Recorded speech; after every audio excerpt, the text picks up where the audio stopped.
If I could go back and tell my younger self one thing, it would be, even with the utmost good intentions, no one can live your life for you, and you cannot live your life for anyone else.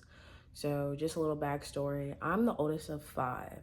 So, from the very beginning, there was always this role model mentality placed upon me where, there's a saying like, character is who you are when no one is watching. Like, it's not who you are when people are watching, it's who you are when no one's watching. That is your true character. I grew up always knowing like somebody's watching me. Like, at all times, I felt like watched and monitored and a little bit patrolled, and maybe, some like overwatching at times. But it was very much instilled in me that like people are watching, someone is watching. You need to be an example. You need to live a good life. You need to do these things, and this is what a good life is. And I appreciated that until it came to a point where I'm in college. I'm in my sophomore year, and I'm a business major, and I hate it. I hated y'all. I hated it. I hated the classes. I loved economics. I loved accounting. Like anything with numbers, the tism, like I'm in there. But the rest of it, I'm not. And so it came to the point where I was taking theater classes and I was really liking them. And so I started taking more and more classes, but that wasn't my major. And I had to have a sit down talk with my parents and tell them that I'm changing my major and I'm going to graduate a year later, and this is what I'm doing. Yay. And I was so scared because I already knew how the conversation was going to go, where it's, you know, there's no money in that career, and why would you do this, and you're going to graduate later, and oh,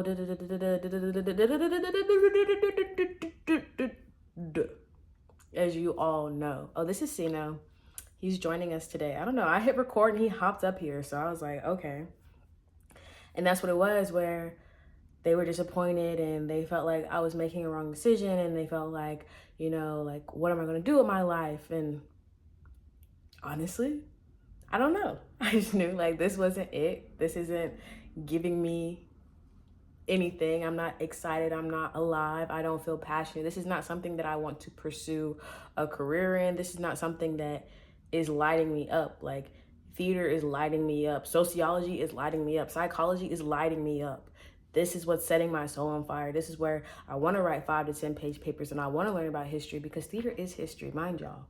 Like, a lot of people see theater as like, oh, you're acting, and you are, but like there's so much more to theater. Like, and a lot of history is shaped by theater. Like, a lot of plays, like, life imitates art and art imitates life. So like a lot of reality, like, y'all know that without Star Trek there wouldn't be cell phones today. Y'all know this. I don't have to tell y'all that without the inspiration of Star Trek you would not be on your iPhone. I don't have to tell you that.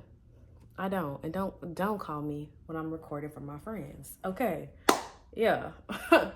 Anyways, so so yeah, so my parents were very disappointed. One, because I wasn't graduating on time like they expected to, and I was choosing a career field that wasn't guaranteed success and support and all the things that your parents want for you. Because that's the thing, like, I realized as you get older and you give grace, no one except a hater is trying to tell you to do anything to hurt you. They're speaking from their place of brokenness. So they're telling you what they wish someone would have told them if they were where they think that you are. Because they think you're somewhere, but they're just perceiving through their own experiences. So wherever you actually are, you are truly the only person who knows exactly where you are. You're the only person who has lived your life and all your experiences and knows exactly where you are. There's people who can sympathize, there's people who can empathize, and there's people who are witnesses who see it, but they're perceiving through their own lens. And I had to tell them, I was like, I hate it. Y'all, I really hate it. And if I stay in this career, if I stay in this degree, my grades are gonna tank, and I don't know if I'm gonna graduate because I don't have the will to get up and go to class. Like, I'm not doing it because my heart is not set on fire. Also, undiagnosed autism, ADHD, transitions and stuff like that. Like, so there was a lot of signs. But I was so high functioning and I was so smart. Like, I feel like everyone just kind of like brushed it off as like, oh, there goes Tay doing that Tay thing again. And it's like, it's not a Tay thing. Autism.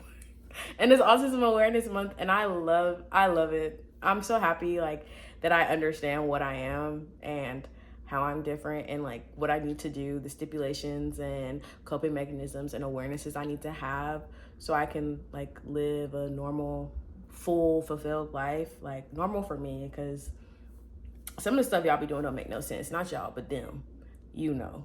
Okay. Anyways, so that was the first situation, and they were so like they were saying they were disappointed and everything. I'm like, because it was the first time I didn't listen to my parents.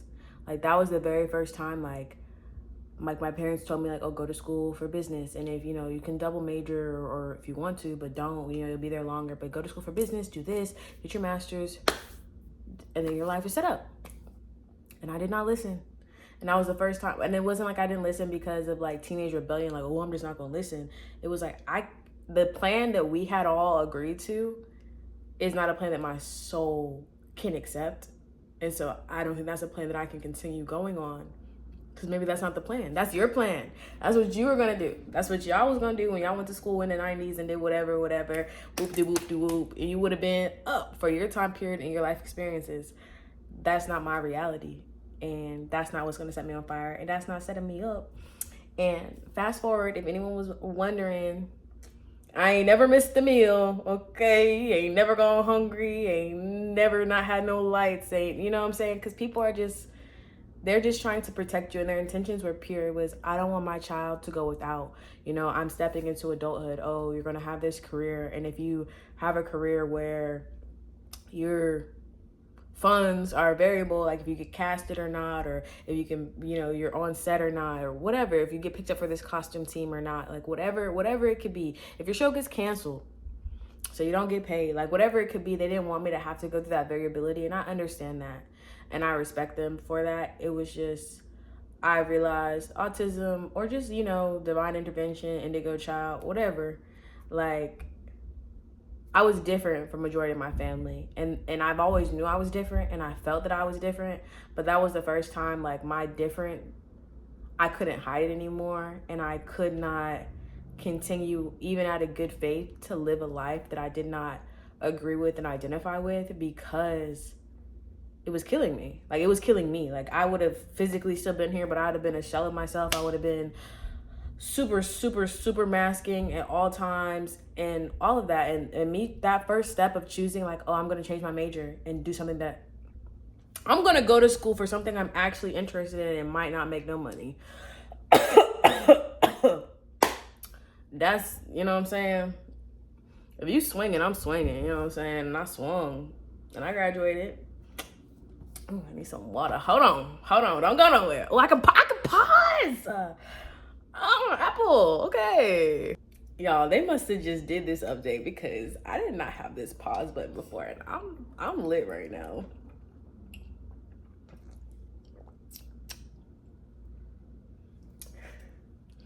So yeah, that was the first time where I chose me over my family. I have been living my life for my family. I would go to war for my family. I will miss work. I would miss school. I would drive hours. Like, if my family was in need of anything, like I because that's what was instilled in me. Like, it's family over everything. Like, for real. Gotta cut that one. Family over everything. You know what I'm saying? Family is life. And so that was the first time where it was like, actually, how I feel about myself and the type of life I want to live is more important to me. And I need you to know that me choosing me isn't me not choosing you. It's me saying, if I don't choose me, I can't choose you, because I'll resent you. I'll feel some type of way. And I know like this isn't leading me on a life that I'm proud of. And I did it. And we've been up ever since. And second, like with that same, you can't live your life for other people, and no matter how good the intention, like, I had a female friend who, come to find out later, I feel like this is a story that every person has, male or female, but you have a friend who is jealous of you. You don't see the jealousy, of course. You see them as a person in need. You're a giver. You're an empath. They're like, I literally, we would have breakdowns in the car. You know what I'm saying? And I was sitting there and I was so frustrated. Because I would offer solutions and she didn't want to hear the solutions, you know what I'm saying, to the problems. Or like, I'd be like, you know what, fuck it. We'll just move in together. Like, it's me and you. Like, I'm one of those people, you know what I'm saying? It's like, if you don't have nobody, you have me. So fuck it, like let's do this, and then it's, oh, now you don't trust me. And then we were having this one conversation one day, and I just broke down because I realized how much of her emotional baggage I was carrying, because it's like you're listening and you're being empathetic, but you're not putting up blocks. And so even with the utmost good intention, I'm actually not helping her or myself, because I'm now wearing her emotional baggage and it's bringing me down. And now we're depressed together, and I'm actually twice as depressed because I'm so pissed that you're going through these struggles and there's absolutely nothing I can do to help you. Like I was so angry and I was so mad, and I just remember like us having that, and I had so much love for her, and I was so upset, and I remember sitting there and I feel this way about like a lot of people. I feel this way about people in general. Like, a lot of the pain, a lot of the problems, a lot of stuff you go through, that was never a part of your story, like your original story or your plan. Like, somebody hijacked part of it, and you're overcoming it, and I'm so happy for you for overcoming. But I swear, like, if I could take it all away, I would. And so it worked me up so bad. Because I was just like, if I could fix it, I would. Like, if I could fix it, if I could talk to your mom, if I could talk to this dude, if I could talk to these girls, like, I would fix it. And she never wanted me to fix it. You know what I'm saying? Like, of course, like, it wasn't like a venting thing. That's when I realized, like, it shifted from, I want to help you, to, okay, you're actually a dog sitting on a tack, but it hurts enough to complain, but not enough for you to do anything about it. Because here I am offering solutions, but solutions are not your answer, right? Here I am being a light, being supportive, like, I'll cook dinner for you, whatever, so you don't have to do this extra stuff. And it's still not enough. It was not enough for the emotional, like, trauma that she was carrying. And I know now, and I was learning then, like, I can't save you. You know what I'm saying? I always, you can't save nobody, don't want to be saved. Don't save us, she'll want to be saved. You know what I'm saying? Like, I understood the concept, but that was the first time I realized, like, this friendship isn't mutually beneficial, because I want to help you, but you do not want to help. And when I bring up my problems, you don't see my problems as real problems, because you see me as someone who doesn't have problems, or that if you looked how I looked, you wouldn't have any problems. And so that's where, like, a lot of the animosity in our relationship stemmed from, where it's like, everyone has insecurities. I guess is this what this internet stuff is?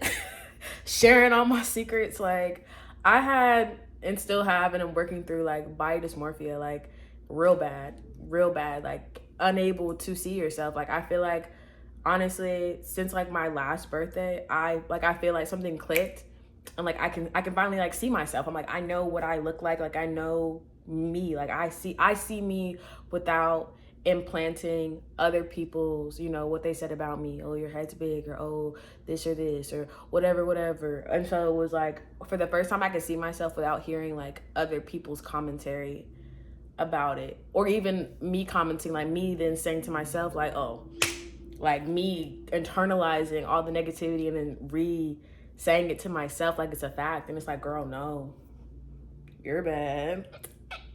Okay.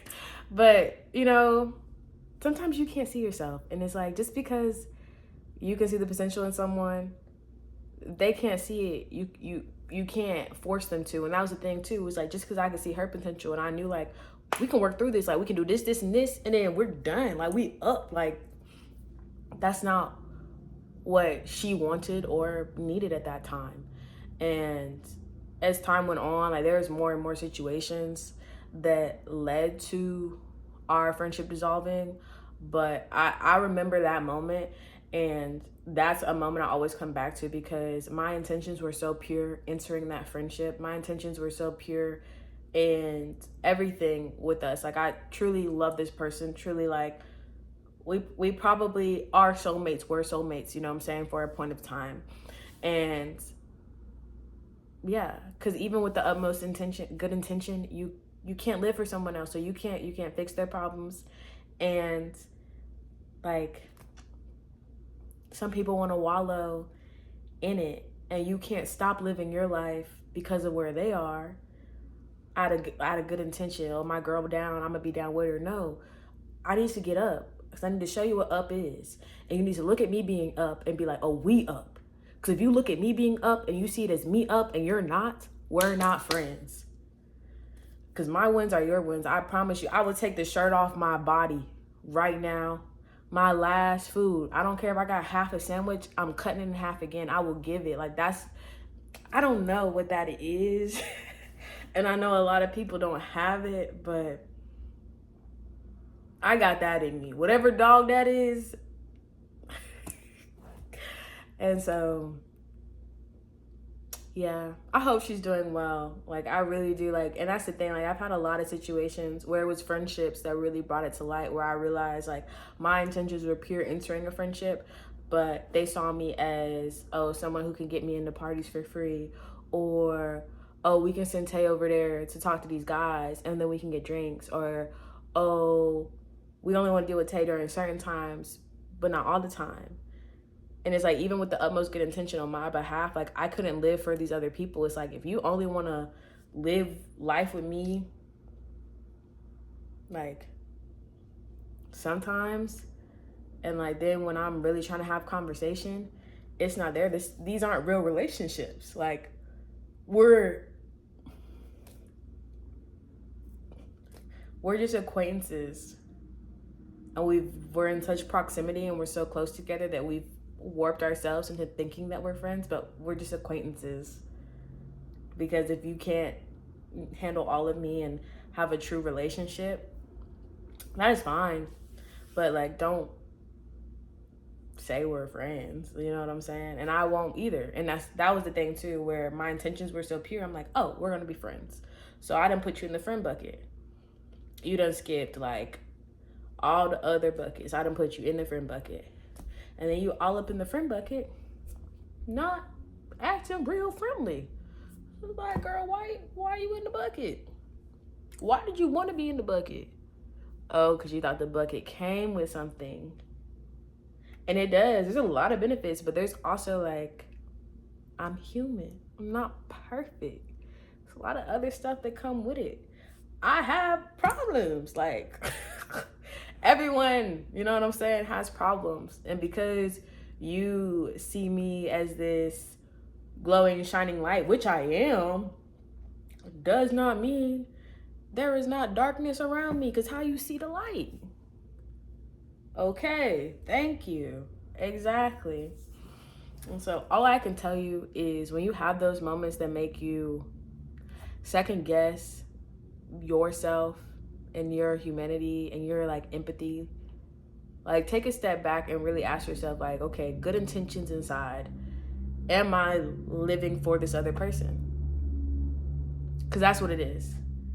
Either like, you deciding to, or them telling you what to do. Good intentions aside, am I here living for this other person? And is that the only reason I'm here? And like, I want you to sit, meditate, journal, whatever you need to do. Take a bath.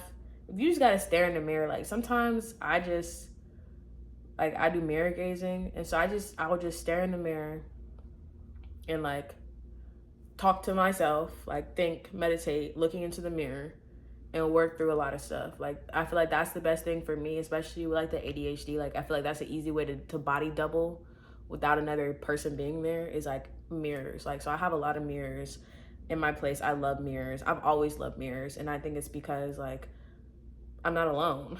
Like, I know I'm not alone. Hey, but like, there's something else there. And then you're staring back at yourself, and you're really look yourself dead in the eyes. Like, don't look at all of you. Look yourself dead in the eyes and talk to yourself and really ask these tough questions in these conversations, because that is where change is because you're going to have an initial thought, and then you're going to have a thought to try and fight that thought.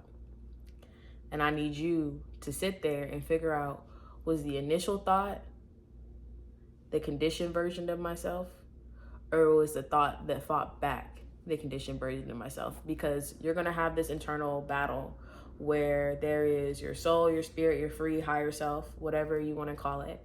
And then there's the conditioned program version of yourself that has been operating for such a long time.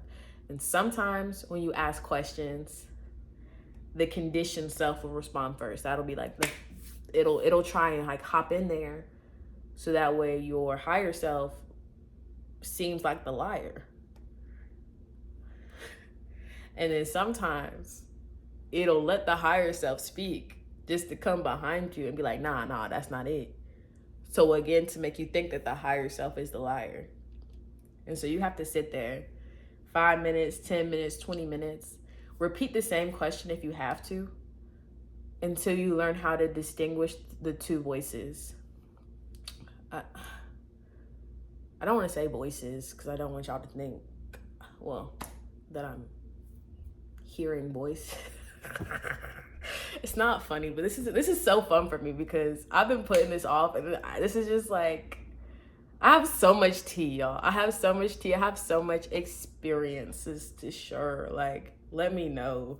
Like, friendship, family, relationship, weirdos down the street that just happen, proximity, like situations due just simply to proximity from you being in the same environment of a person. Like, you've had no actual interaction, but because of your proximity and so-and-so knows so-and-so, like, and I love it because when I think back on it now, I've grown, I've changed, and every one of those people, like, their names are fading.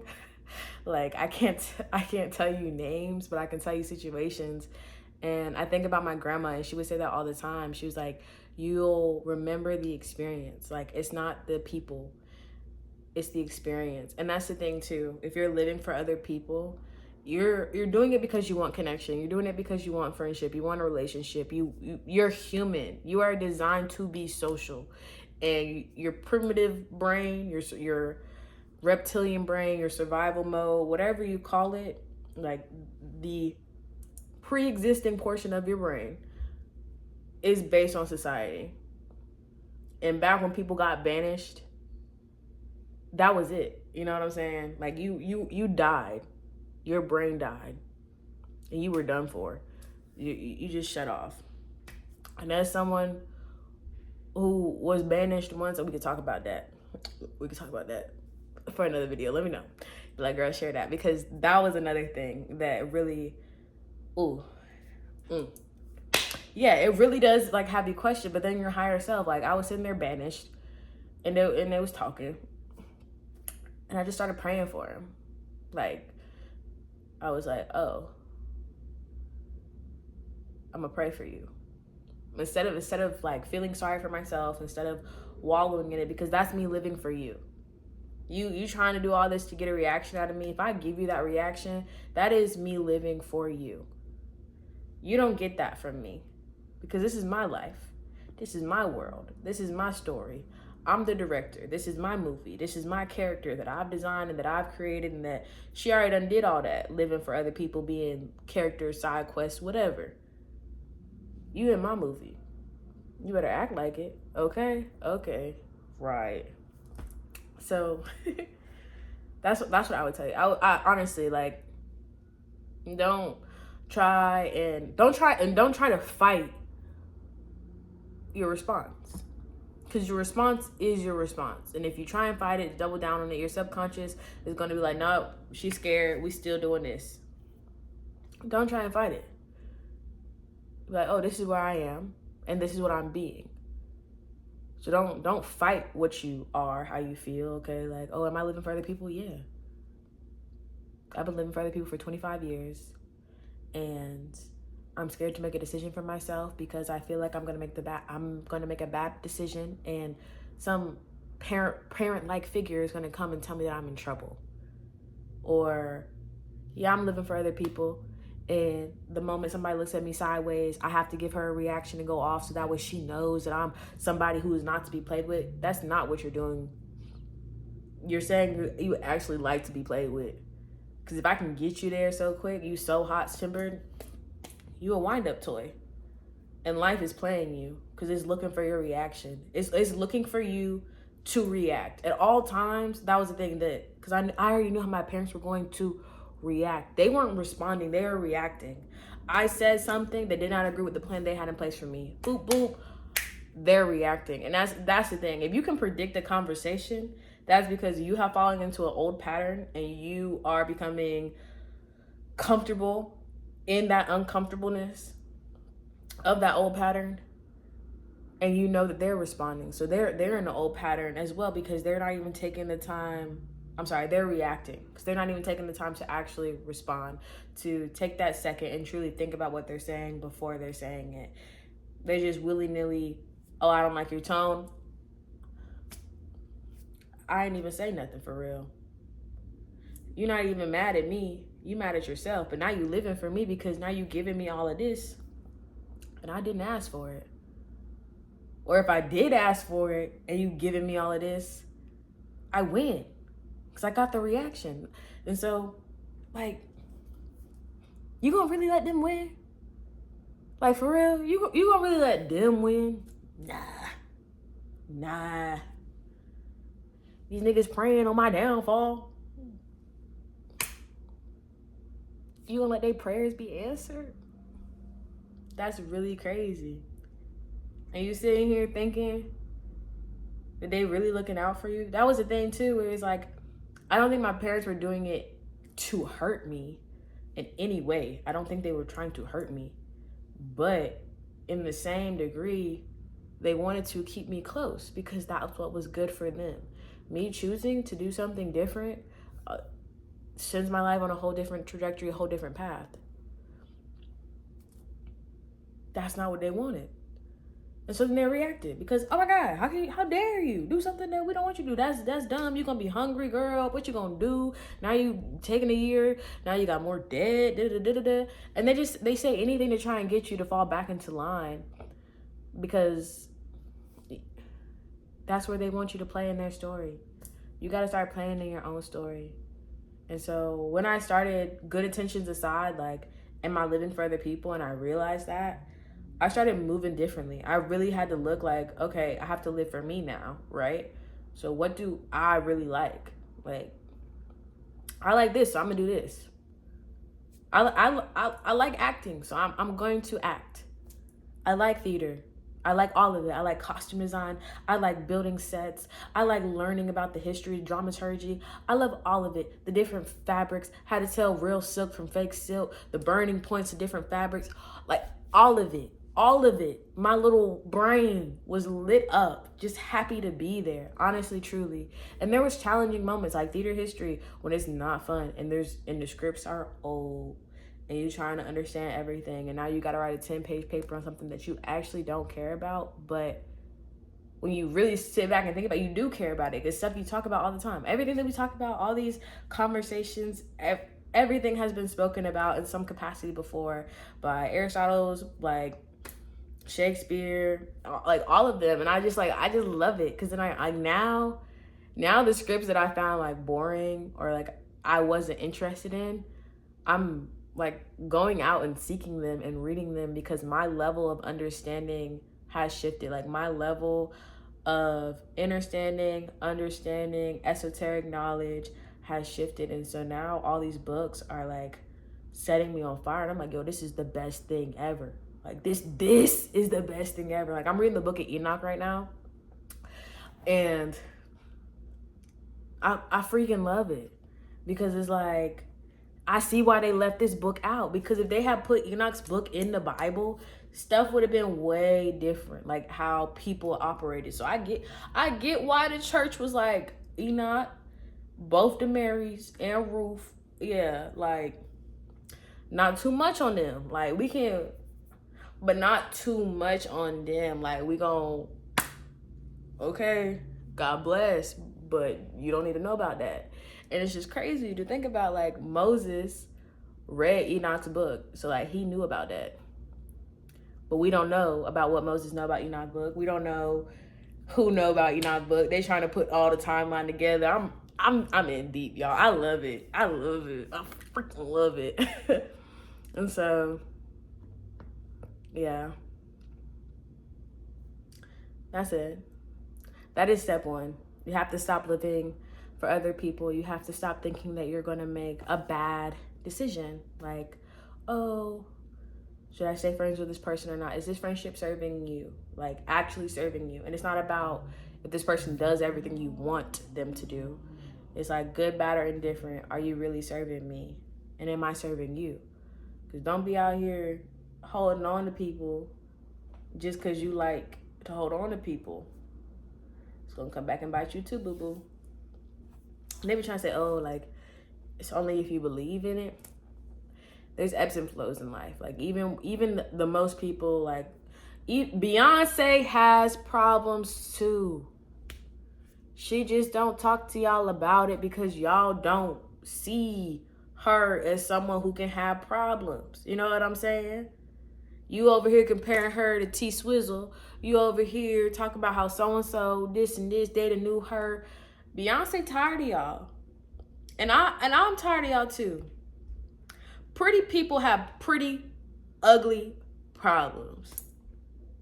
Bad bitches got some bad ass problems. Your happy home girl is sobbing somewhere by herself because she don't feel comfortable giving that to you because she's the strong friend. Oh, she don't need support. Y'all stay trying to categorize people. Stop that. Stop trying to categorize and, what's the word? When you compartmentalize people.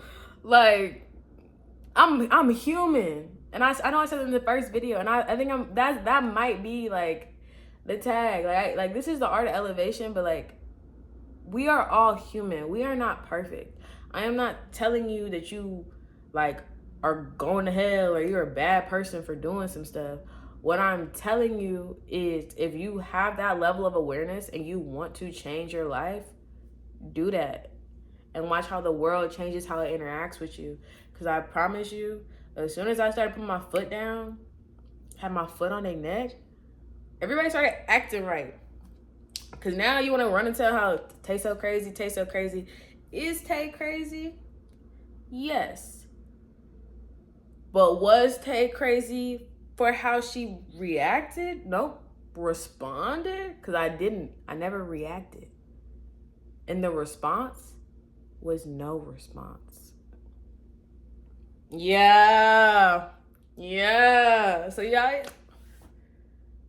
I don't know if they're gonna let me post my YouTube video with you doing all that in the bag. Please, like this is, they're gonna put the X rating on it. Jesus. Anyways, I want you to live your life for you. I want you to wake up and know like this is my world, this is my life. I have everything I want. I have everything I need. I don't lack anything. I don't need nobody. Say it. Because you don't need nobody. There are positions in your life that are designed to be filled by people. And so the positions will be filled by the appropriate people in their appropriate times. So do not be keeping busted people in positions just so you can say that you got people. Because the positions are there. They're going to be filled. Make sure you have the right qualified people in the positions and not just anybody. What's that thing where it's like, You got the hoopty in the garage and the Mercedes parked in the driveway because you too busy holding on to this hoopty that you don't got room in your garage for the Mercedes, and so now the Mercedes getting all rusty from the rain because the hoopty in the driveway or the hoopty in the garage. Just get rid of the hoopty. You got the Mercedes now. The original analogy was like a BMW, and they were comparing it to like a man, like keeping a busted man, and like a rich man, a good man is coming. But apply it to your busted friend, because she's not your friend. He's not your friend. They're not your friend. They are not your friend. You do not love yourself right now. And so you are letting raggedy ass people fill positions because you just want somebody there. And them raggedy ass people are going to do you raggedy ass and dirty, okay? They behind your back calling you Raggedy Ann. They talking about you. They got a separate group chat where they hating on you. They ain't never liked you, but there's a lot of perks to you. And they see your energy and they trying to catch it. They trying to catch it. They trying to hone it. They trying to take it for their own. And they can't, and it's pissing them off. It's pissing them off. Because they tried to be your friend at first because they was trying to steal your mojo. Let's get into it. They was trying. This was supposed to be this long, but I'm gonna leave it like this, and then we're gonna talk about something else. Next video, we're gonna end it. But they was trying to steal your mojo. They was trying to steal your sauce. They was all up in your Krabby Patty formula. Plankton was all up in there trying to figure it out. And when they realized that even the shit you had written down wasn't even the whole formula, because part of it is just a feeling. And they realize, I can't steal her mojo. You can imitate it. You can attempt to replicate it. Cause you can do your nails like me. You can accessorize like me. You can start talking like me. You can listen to the music I listen to. You could get the same little tattoo. You can do it. You can do it. You don't got this. Okay. They don't got what's in here, and they can never take it unless you give it. Unless you sit there and be like, oh, they got me. You say you give it, you giving away your power. You giving it to them. Go look in that mirror. Go talk to yourself. Figure out if you're living for other people. Who are those other people you are living for? Why you feel like you need to live for them? What are you getting or benefiting from living your life how they want you to live your life? And if there's no benefit because they're right, what are we going to do?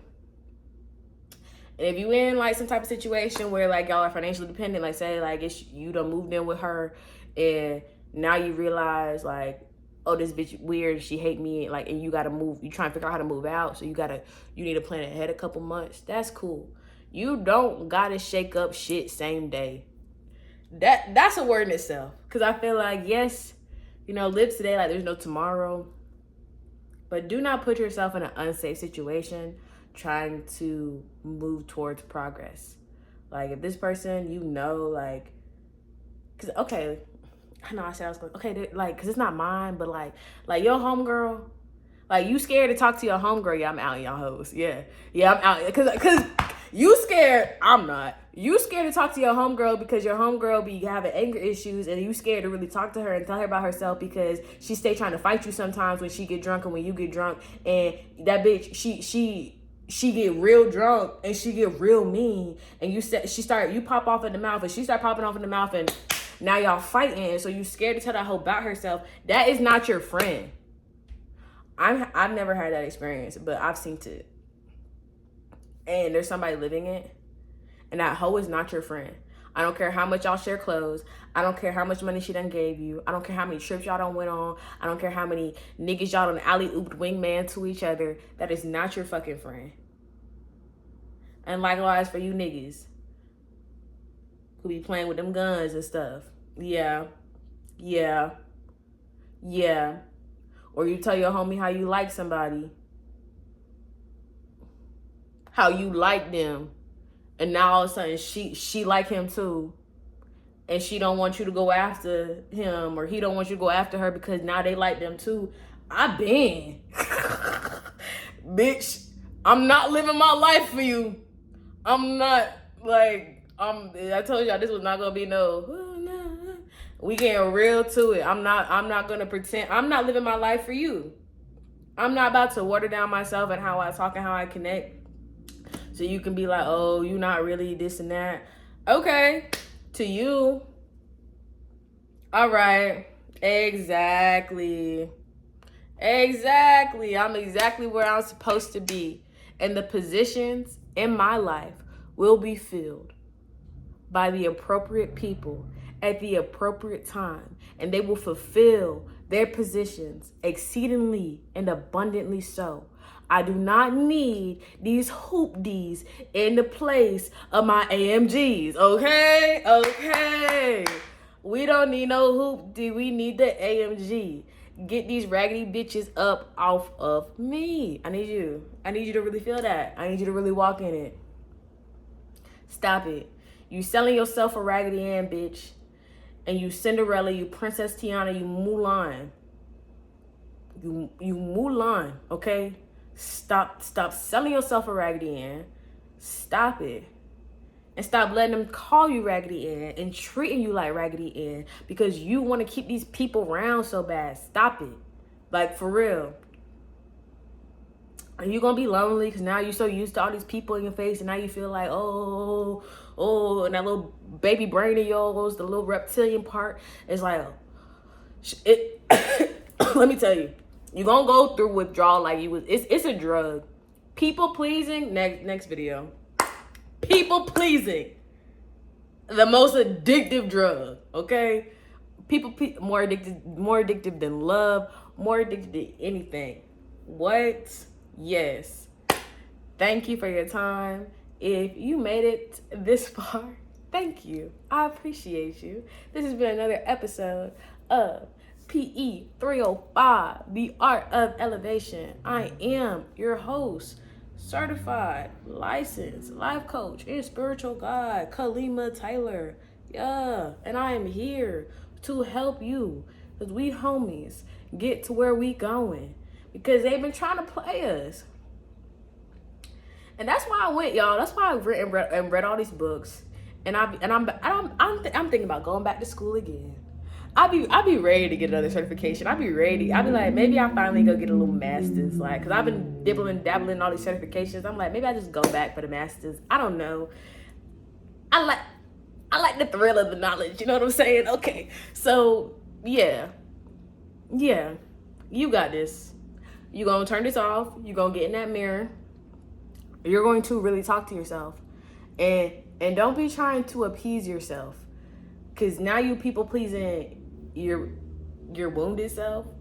You trying to people please the you living in survival mode. No, your higher self is gonna call him out, and they're gonna catch your attitude, and they're going to try and talk back, and they're gonna try and fight back, and let her speak, but don't hear her out. Okay? Yeah. Let her speak, because she gonna pop off. That old self, she gonna be talking, and we don't have no friends, and Let her speak and be like, that's you. Because I got friends. I just haven't met them yet because you want to hold on to these raggedy ass bitches. Like, we was, oh, okay, yeah, yeah, oh, okay, yeah. I'm rooting for you.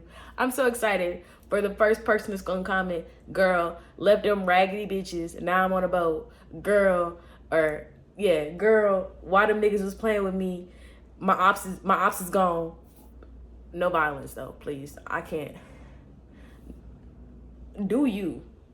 Because I'll never tell you how to live your life. But okay? Alright. Thank you. Cause y'all out here, y'all young, y'all be doing that type of stuff. Don't be putting that on me. I'm not.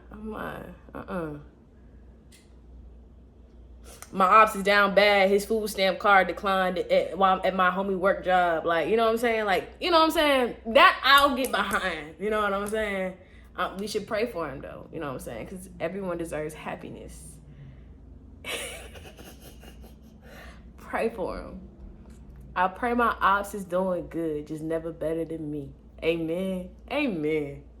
I hope all they wants is needs is fulfilled. But them niggas could never do it better than me. Amen. Amen. Okay?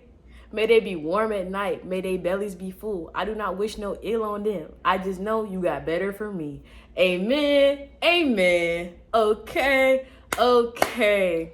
Love y'all. We're getting somewhere. I'm so excited. Let me know. Because I think this is 2 weeks. Because they said you could do 2 weeks. You could do like every week. How often y'all want to see me? Like, be honest. Like, once a week. Once every 2 weeks. Twice a week. 3 times a week. Like, because then if we, like, if we do 3 times a week, like, we really go together. Like I'm gonna need, like one of them little Darby rings they be talking about, like, for real. Like, I'm gonna need y'all to, like, we, like, really, like, are we really, like, y'all really trying to see me for real? Tight? Okay, clock it. Okay, yo. Okay, so you my man. You my girl, you my they them. Oh, okay. All right. Well, that's my actual man, y'all. So I gotta let me go. I'm rooting for y'all. Please like, subscribe, whatever you want to do, comment, and I'll see you soon. Bye.